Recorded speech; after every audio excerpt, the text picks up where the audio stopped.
భీమవరంలో Janasena PSC chairman Nadendla Manohar మాట్లాడుతున్నారు. ఆ లైవ్ చూద్దాం.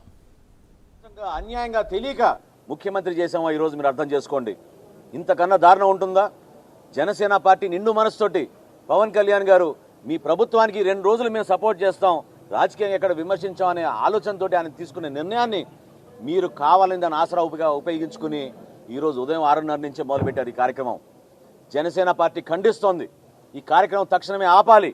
మీకు దమ్ముంటే సోమవారం రోజు మొదలుపెట్టండి, మంగళవారం రోజు మొదలుపెట్టండి.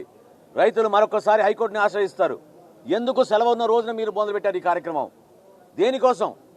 స్థానిక శాసనసభ్యుడికి కూడా కనీసం ఆయనకి మరి ప్రజలపైన సమస్యలపైన అవగాహన ఉందో లేదో, ప్రజల కోసం ఆయన దేనికోసం ఆయన ఎన్నికయ్యడం మరి నాకు అర్థం కావడం లేదు.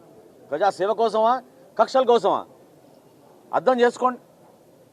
ఈ విధంగా ప్రతిరోజు పాపం వాళ్ళని గత సంవత్సరం నుంచి ఇబ్బంది పెట్టేది కేవలం ఒకే ఒక కారణం. మచిలీపట్నంలో మార్చి 14న మరొకసారి రాష్ట్రంలో ఏనాడు వెళ్ళని విధంగా ఒక అద్భుతమైన సభ మేము నిర్వహించుకోబోతున్నాం. దానికి 34 ఎకరాలు అక్కడున్న రైతులు నిండు మనసుతోటి వచ్చి ధైర్యంగా నిలబడ్డారు. వాళ్ళని భయపెట్టించడానికి జనసేన పార్టీ సభ జరపకూడదని కుట్రపూరితంగా మీరు చేసే ఆలోచనకి ఈ యుద్ధం ప్రారంభించింది జగన్మోహన్ రెడ్డి గారు. గుర్తుపెట్టుకోండి. చాలా అన్యాయం, దుర్మార్గం. మేము ఎట్టి పరిస్థితుల్లో కూడా ప్రజల పక్షాన్ని నిలబడతాం, ఇప్పటం గ్రామస్తుల పక్షాన్ని నిలబడతాం. పవన్ కళ్యాణ్ గారు అన్ని విధాలుగా మీకు ఈ భరోసా ఇమ్మని చెప్పారు. ఈ రోజున నిండు మనసుతోటి మేము ప్రతి ఒక్కరం కూడా జనసేన పార్టీలో మీకోసమే నిలబడి పోరాడతాం. మీరు ఆధారపడబాకండి. దుర్మార్గమైన ప్రభుత్వాన్ని ఇంటికి పంపిద్దాం.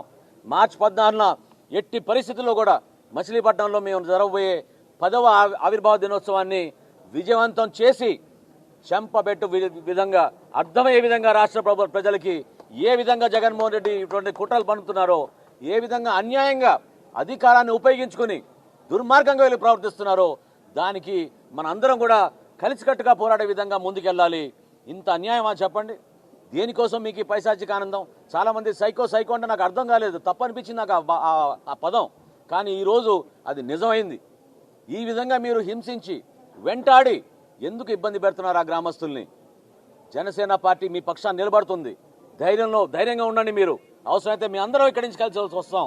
మీకు అన్ని విధాలుగా రాష్ట్ర ప్రజలు పవన్ కళ్యాణ్ గారి నాయకత్వంలో మీకు అండగా నిలబడతామని ఈ సందర్భంగా తెలుపుకుంటున్నాను. జై జనసేన.